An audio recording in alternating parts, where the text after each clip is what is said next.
you guys had a little news today. In addition to running cloud, you've been kind of overseeing for a little bit now this push into machine learning and artificial intelligence, and you hired two very smart women, Fei Li, who's been a professor at Stanford, a pioneer in this area, and Jali from Snap, what used to be Snapchat. And I'm curious, in the past couple of interviews, you said you can't talk about what you guys are doing in machine learning and AI, but now you've hired some people, so I assume you can tell us the entire strategy. Well, first, thanks. I better correct you because Google's been doing AI machine learning with some pretty phenomenal people for a long time. DeepMind, Google Brain. In your sphere. Yeah, bringing it to the cloud for the customers, that's relatively new and a big, big push. And so what did you want to know about? So yeah, we just hired Fei. So why, I mean, clearly machine learning is the future of everything, but why is it specifically important for your area of the world? Right, because, and this is actually why Fei and Jai joined us. I've known Fei a long time, since she came to Stanford, and the power of machine learning needs to be shared with every company in the world, because if you don't have it, you're at a disadvantage, and the whole idea is to, in her words, democratize it and make it easy to use, which will require some research as well as, some practical engineering to make it really easy to use for any company in the world with a high accuracy rate and with, the right performance and the whole thing. So that's the idea. I mean, there's probably not a data set that wouldn't produce some kind of valuable insight with machine learning. It's kind of amazing. So in doing this, do you feel, go into the democratization thing, because this year we had Elon Musk at Recode, which I think you know, and he was referring to Google specifically, though he didn't name Google, around the power of machine learning and artificial intelligence. Was talking about how the control of machine learning by one company is dangerous. Obviously, he's pushing OpenAI. He's pushing all kinds of ideas around that. And he felt that, I forget, there's some number. Google has, I think, is it 80% of machine learning engineers at this point in the world? Perhaps that's not the right number, but a lot. We have a lot of the top researchers doing a lot of good for the world, I would say, in life sciences and just across the board. But Google, without Google Cloud, I mean, Google's infusing all its products, its search and whatnot with machine learning. But then the next step was the APIs. So now anybody building an application can do image recognition, natural language processing, machine translation. It's in the maps. So that's been available to the general public. And now we open source TensorFlow, which is the set of libraries that's really taken off. And so then tools to go with TensorFlow, but still you have to build these models. You get your data set, put the good and bad outcomes and really clean up your data, build your model. Right now, it kind of takes phenomenal expertise to build a high accuracy model, depending on how difficult the problem is. Like we opened a lab to let people work with our ML people to build their models. But ultimately what you want to do is make it really push button, would be the dream where here it is. So somebody here's my could put data. in a few polls and know who was going to win the election, or is it not that far along yet? It's only as good as the data. So let's talk a little bit about coming to Google and what you've done. You've talked a little bit about what you did. You've been on the board of Google for how long? About 5 years, I think. 5 years. Yeah. How did you come to the board of Google? What was the? Let's see. Well, I've known actually Larry and Sergey for quite some time. I knew them before Google, and they were at Stanford. At Stanford, and just tremendous people from the first time I met them, actually. And so after I left VMware, I talked to them some, and finally, but I wasn't, it was just casual, and then. I'm not exactly sure what happened, but I got him, asked if I would join the board, and there was some comments, some funny comments about the competition between Google and VMware for engineers way back when, and how, you know, I think they were winning more. They were generous in saying we were evenly splitting, or we were the one company they had a tough time with when they were competing for an engineer. So I think probably they liked the fact that I really value great engineering. You know, it was just, I wasn't looking to join another board, but that was just too interesting. And if I could be a help, you know, it's been really a great board to be on. Took me a little while to get up to speed. Right. So talk about, then they got you to come to the company. Now, you've talked about that a little bit, but you remain on the board, is that correct? Let me just get this straight. You remain on the board, you work for Sundar, who's one of the divisions of Google or Alphabet. Yeah, one of the many. The minor division of Alphabet. Yes, the one that makes all the money. I'm aware of that. But then you work for him, is that correct? Yes, I work for Sundar, which is... So you work for Sundar, who works for you, right? Is that... Well, we go to the board meetings together, yeah. Okay, all right. But, you know, when you work with people in a real way, you transcend these things. I mean, you're really all about where you're going and what you're doing. And I actually was wondering if it would be strange or awkward, but, you know, we're so all about where we're going and what we're going to do. And, you know, Sundar's a pretty down-to-earth person. So it's, you know, I don't tell Sundar what to, you know, we collaborate. Okay. There's a nice balance there, I guess. Yeah, I mean, you guys are not, you know, there's sort of a dominant historical personality type at Google, and I don't think it's yours and Sergey's. Sundar's? Sorry, yours and Sundar's. It is Sergey's.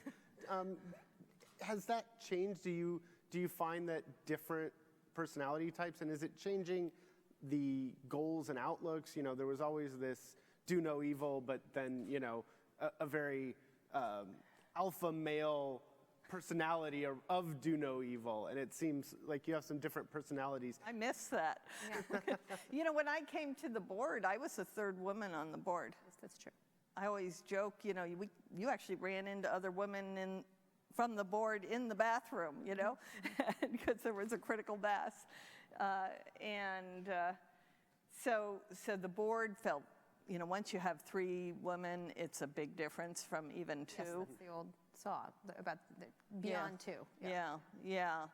And so then coming into Google, you know, I'll tell you one thing interesting. When I was discussing coming with Urs Husserl, who really built the data centers, employee number 7, and you know, he was really trying to convince me that this was something I would add a lot of value to, and I wasn't really sure this was something that I was worried about coming into Google as an employee and really being able to add value, and I kind of expressed. Sorry, being able to add value or being able to do what you wanted to do? Is that? No, I was worried about actually making sure I could come in and really, well, I need to be able to be effective in order to add value, and just for a whole host of things, I was concerned about it.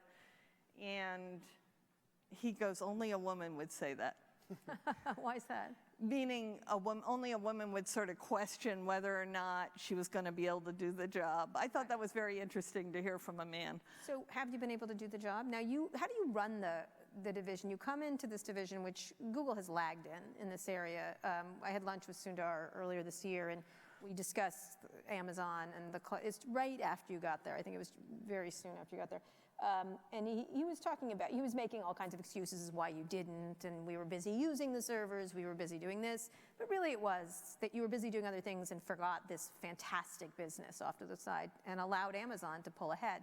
And so his strategy was like, look, we missed the boat, now we're going to jump over the boat. We're just going to go to the next, like if we missed it, we'll do the next thing. I'm good at sailing, but I don't know if I'm good at jumping over boats. So talk a little bit about why Google took so long to get to a business that Amazon really took advantage of and moved ahead. And again, it's a very big market, obviously, and Amazon's only got a small part of a very big market right now.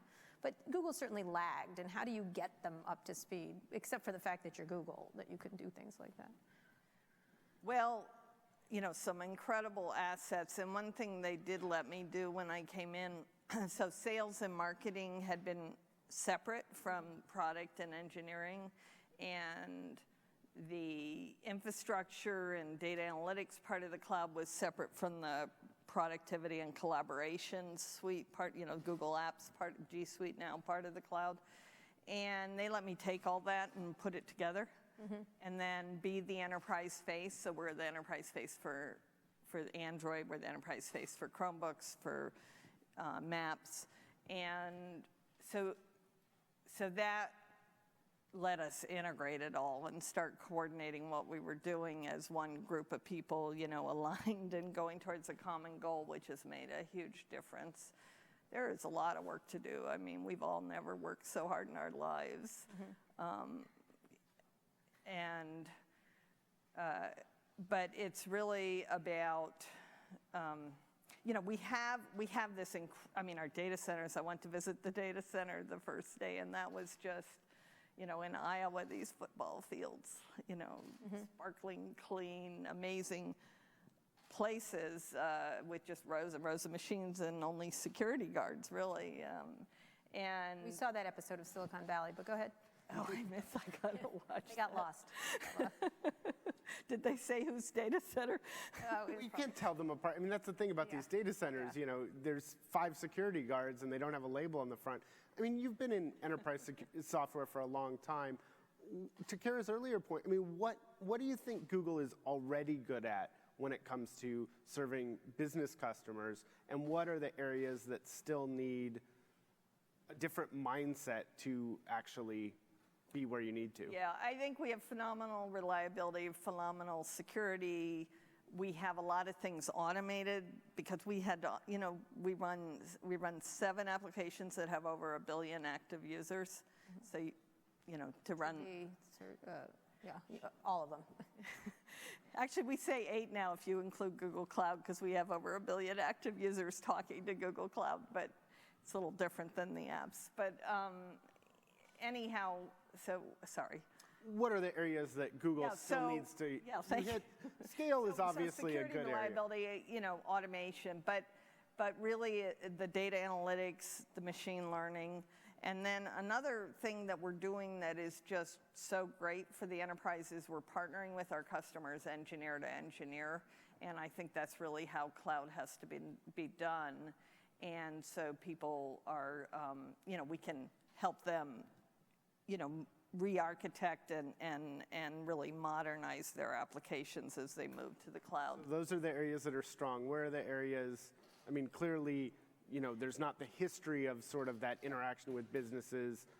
There's kind of been a Google or others mindset versus a mix of Google and other systems. Is interoperability a weak spot? Where do you see the most need for growth? We've really been ramping up our partnering efforts to get the SaaS vendors on our cloud, so they're there, and some great programs. We did an acquisition, Orbitera, to create, that facilitate that and make the marketplace. We thought that, as people come, so we've done a few acquisitions to address some things, and then we've had a lot of regulatory and compliance work in the last year, work around the Gartner Magic Quadrants and all that kind of, sort of table stakes for the enterprise, and we're pretty much there. We can win any enterprise deal now. We have, the HIPAA and the FedRAMP and the ISO, and I could go on and on about all the regulatory things you have to have, and then, the full suite of identity and access management and user-managed encryption keys, all these sort of things that an enterprise actually needs in order to move to the cloud. Was a bit of catch up. We sort of say another 2 quarters will be really done there. which is great because we have a lot of innovations and new technologies we're building as well. And so it's, and then just continuing to advance the analytics, the data analytics, the machine learning, and also, really the modern programming environment. So let's talk again back to competitors. Now, who do you consider, is it Amazon? Because you all compete for the big, Amazon has Snapchat, is that right? Who has Snapchat? Is that you? We have Snapchat. You did. We have Snap. You have Snap, excuse me. You have Snap, which just announced, didn't announce. They just filed, yeah. Just filed for going public. Critical partner, that's, in terms of high profile. Really highly valued. Very important to you from what I understand. How do you pry people away from Amazon? Would Amazon be your principal, would you say, at this point when you're going, we're here, we can compete now. Who do you look at when you go, we're competing against? I would think Amazon, for one. Yeah, we have found, we've been in a few RFPs, requests for proposals, where they, you compete and competing against both of them. We found that when we get our... Microsoft and Amazon. Yeah, sorry, yeah. Them. And them, you can call them them. and we've been able to win them, but really we're competing against both of them, and for different reasons. I think Amazon, because people have been using them longer, so they have more familiarity. They come to our cloud and they're like, wow, apples to apples, your services are better. Things like our BigQuery is, easier to use and faster, but, it's just, there's so there we have the comfort level of the developers. And with Amazon. With Amazon and with Microsoft, it's their legacy workload and their footprint and their presence in every enterprise. Mm-hmm. So formidable competitors. So what is your sales point though when you go out? Because you're going out to try to either grab these people or take advantage of a bigger market, presumably. Mm-hmm. Do you focus more on that, where it's only a small amount, even though Amazon dominates it at this point? It's still a small portion of a bigger market. They say it's about 5% penetrated, right, so it is fairly early in the market, although it is moving so quickly. We have great growth. We're really happy about it, and we're very competitive, but we need to be in all the deals. We need to raise our visibility. I think we need to raise our sales and marketing execution is what we're really working very hard on. Sorry, are there tangible things that you see coming down the line? I think of what Google Photos did for consumer photos, of being able to take this vast trove of unstructured data. Yeah. You had this horrible approach of, wanting consumers, if you wanted to find things, you were supposed to go in and tag your photos. Almost nobody did that. And then you guys came with this breakthrough of, we know whether it's a turtle, just by applying a ton of compute power. Do you see similar opportunities for the enterprise, and what might that look like? What workloads today might get transformed by Google's brains being able to make sense of data? And as a company that, how many people are comfortable with Google's brains scouring their workforces? That's probably one of the issues around Nest and the voice stuff, is people are more nervous. I was thinking of Echo, and I was talking to someone at Google as to why they didn't create an Amazon Echo first. Now they have. It's a really good product. It really is. Mm-hmm. But one of the people at Google was like, well, people don't like Google snooping around their home. Like, I don't know what else to say. Like, and they were it was like an astonishing display of honesty. And they were. And I was like, you're right. I don't mind Jeff Bezos spying on me, but I really mind Google spying on me. Because why is that? You're better at spying. And he just wants to sell me toilet paper. So essentially. We just want to help you. Right. Okay. Thank you. That's what they said at the end of Space Odyssey. I'm here to help you. Or to serve man, right? Yeah. That's a Twilight Zone reference. They want to eat you. So how do you deal with that as people, like, as you get, because you obviously do have greater search capability, computing ability, even though Amazon certainly has that. How do you do that? And answer her question too. Let me know if you need me to remind you. Go ahead. So my question, so the first part is, what workloads, what do you see Google being able to transform? And then Kara's point, even if you have all that great computer power, our company's going to be scared that you can make that much sense. Yeah, you know, I've heard customers express that, and I've heard our competitors actually spread FUD about us. Yes, I would do that. You would? Yeah. I don't do it, but I just did it, but go ahead. So the one, I mean, Google is like so overboard. I mean, when I was coming on as a board member, you know, to sort of try and talk to the cloud folks about what we were doing, and I'm like, well, what about when people search, you know, on the cloud website, what are they looking for? Oh, we're not allowed to look at that. I'm like, it's your website. I think you can look. You know, that's how careful Google is. And so when we get customers' data, it's their data. It's very precious data. We don't look at it. If we build a machine learning model for our customer, we don't keep it for ourselves unless they want, you know, I mean, it's if they want to collaborate with us on joint data, we'll share the machine model, but otherwise it's theirs. And, you know, because, you know, the enterprise is the enterprise. That's how, those are the rules of the game.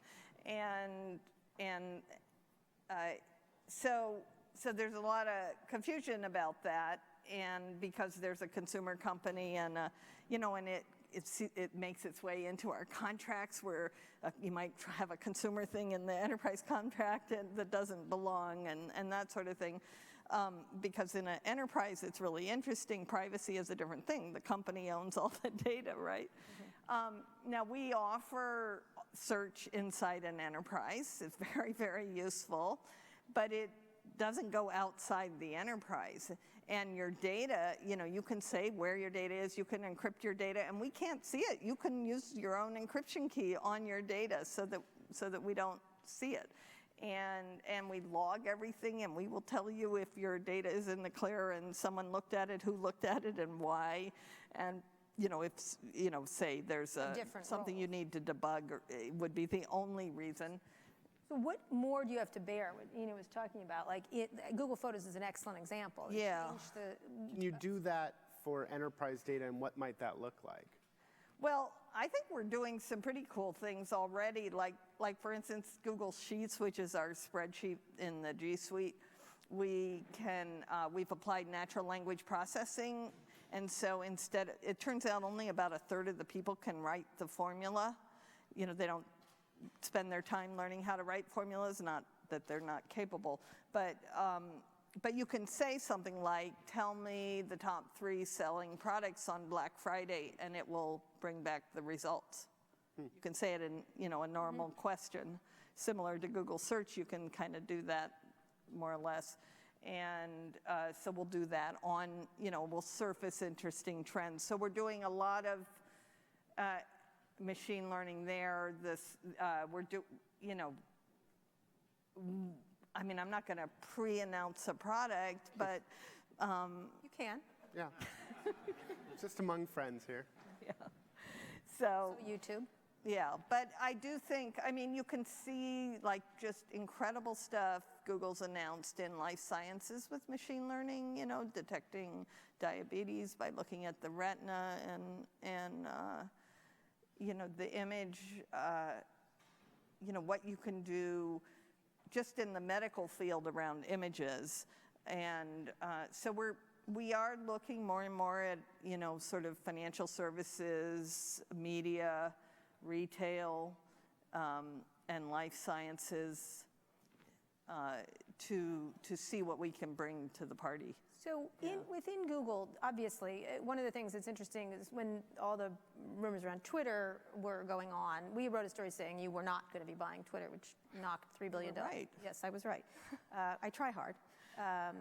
I actually got death threats after that story. It was fascinating because all the people speculated going up, and oh my God, we took the stock down by $3 billion with that story. Yeah, you feel powerful. I know. I was like, you're going to kill me for being right. All right, that's okay.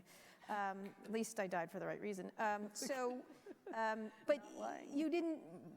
Google did not buy that. But cloud seems to. And one of the things when I was talking to people inside Google is like, cloud is everything. It's our future. Who said that? I'm not going to tell you. It wasn't you. But they really were like, everything that we're going to be buying will be cloud related or search related. You know, it was really very clear that that's where our future is, and some of the devices and things like that. How do you imagine you all being spun off into an alphabet company, for one, and away from Google, and two, is that Google's next new business? Is that next, because they've been trying in lots of things. Look, Fiber, they've had some stumbles now. Nest is clearly a stumble. The cars, we'll see everything at Google X. Who the fuck knows, essentially. But it's very entertaining. But cloud seems to be like search. There's search, and then maybe cloud. Yeah. Well, so cloud is, you know, pretty straightforward. A lot of black and tackling, and then you can also do these wild new things that are really valuable within that context, but you can kind of do it all in a way that makes sense for a large, you know, for a company to do. I always call it, let's try and do some non-disruptive disruption here, and people will like it. and it is clearly got unbelievable scale. I mean, IT is $1.2 trillion, and then when you throw in, you know, all the device information and the machine learning, it's just going to, you know, everything's getting digital. Everybody talks to each other. You know, we bought this API company because people want to talk digitally. They don't want to talk on the phone, and on and on. And so yes, it can be a very big business. But in terms of getting spun out, there's a couple things there where, one, you know, we're running all of Google, and then also, we're finding a really interesting thing with our customers is they really, you know, I think Google Cloud is kind of bringing a lot of Google's technologies together, and now we're making them available for customers, and it's kind of cool. Like, somebody said to me, yeah, when you're in the enterprise, you're kind of in the exponent as opposed to get, you know, one-to-one, which is, I mean, I know Steve Jobs always said, I would never sell enterprise because you have these awful purchasing agents that you have to deal with. But on the other hand, you just have a lot of leverage when you help a company. And that's a lot of fun. And I think it's a pretty direct relationships these days, actually. It's gotten a lot better. And they're moving faster. But our customers, you know, they like to do other things with Google. Maybe they use their ads. Maybe they use Maps and want to do some things. Maybe they want to do something with Chromebooks. Whatever it is they want to do, we're in a position to help them do all those things. And do that as a spun-out company. I mean, you do speak to each other. You share the same leadership. I suppose we could. I got enough on my plate. In all honesty, right now, it just seems a natural kind of. It's like not high on the priority list. And also to be the growth engine of Google, because you do need, like, you're just not going to make it with your loon balloons. I'm sorry, it's not going to be the next thing that pays for your kooky moon shoes. No. You know, you do need that kind of strength. Yeah. Well, you have internet access is good, but internet access. No, it's good, but it's hard. Yeah. No, cloud has the potential to be very. So we do want to go to questions. If you want to line up, I want to ask you one more quickly. And we can leverage all our machine learning with the cloud, which is really, you know, great. You talked about how concerned customers are about Google having access to your data, particularly with the recent election. How concerned are you and your customers about the government gaining access to your data and having it in Google's hands? How concerned are businesses not having it on their own servers? Well, that's why we give them the encryption key, right? It's a great thing. So, sorry, we don't have the encryption key, the customer does. Okay, so that's really good. But this is a worldwide problem, right? And, you know, you have a lot of countries saying the data has to, you know, the countries are putting these sort of weird borders on the internet when the internet is everywhere. And we're going to go through a lot of machinations there that cost people a lot of time and money and difficulty as we all work to understand what the right way to do this is. And in the meantime, you got to, you got to encrypt the data and you got to put it where people want it. And are you more worried about this administration than the previous one, or this coming one? Or you just don't? You know, I don't know what's going to happen. I'll tell you that much, but I'm hopeful. All you Silicon Valley people are hopeful. We're optimists. Yeah, whatever. It's like, but I'm gonna, Yeah. Some years For you, ago, Diane. Ray Kurzweil predicted the singularity, that point at which machine learning exceeds that of the human brain. On a scale of 1 to 10, 10 being the singularity, where do your scientists think we're at? They think it's a ways away. What about the human ones?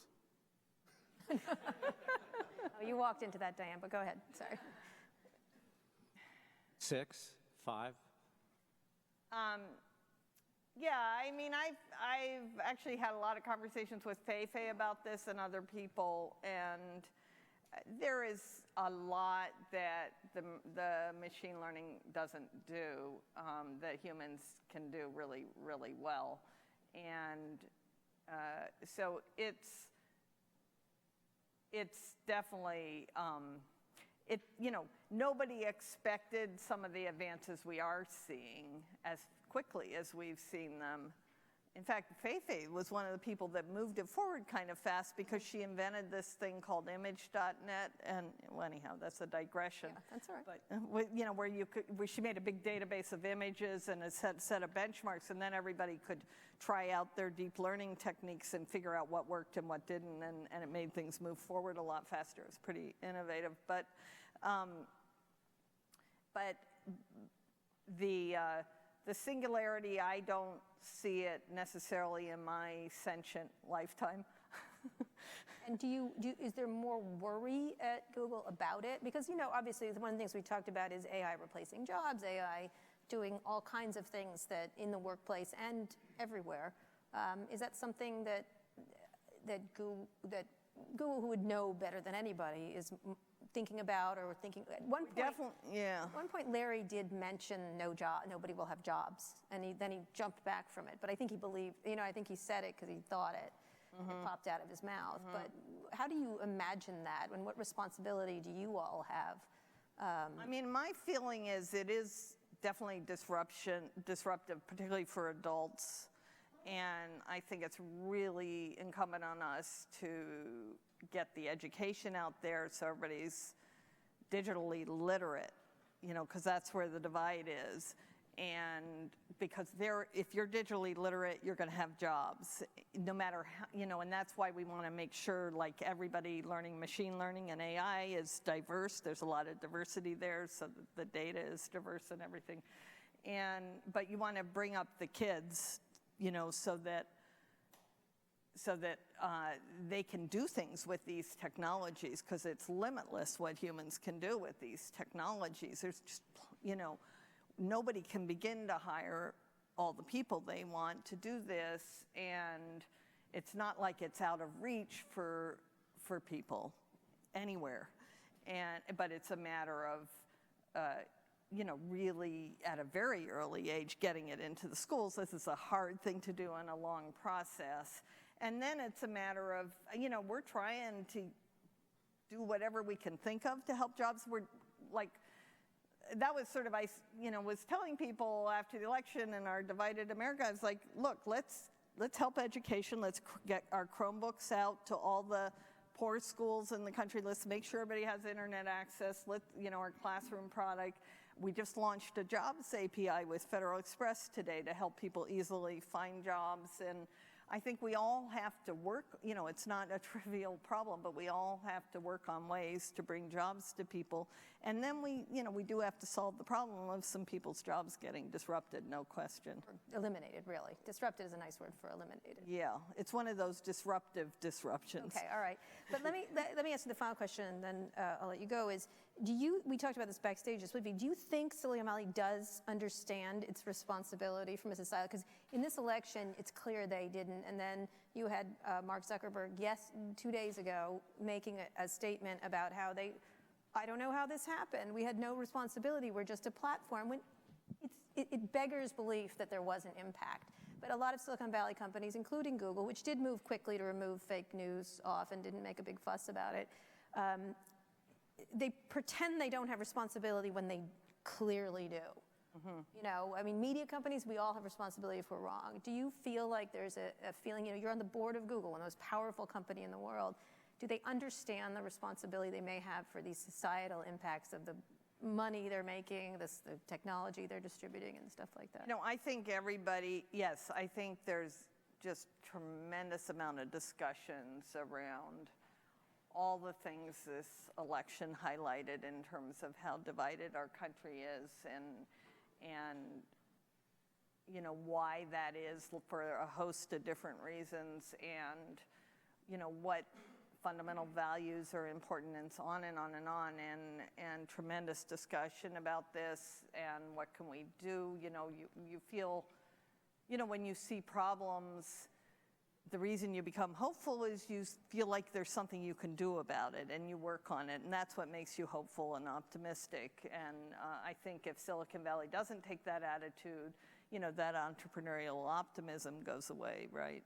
I think it's, you know, and so I'm optimistic we're all going to say, what are we going to do with this technology to help? I think a lot of people always have. It's their responsibility. And yeah, it's, as citizens of the world, this is what we do. Because often all I hear is, oh, not us. And I'm like, are you fucking kidding me? Like, I'm sorry, I do. Yeah.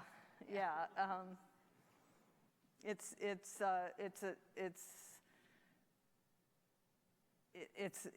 I agree. You have no choice but to figure out how you can do your part. And if you have some powerful technology, how can you use it to do what you believe will make things better? I mean, of course. Great. Yeah. Diane Greene. Yeah. Thank you. Thank you.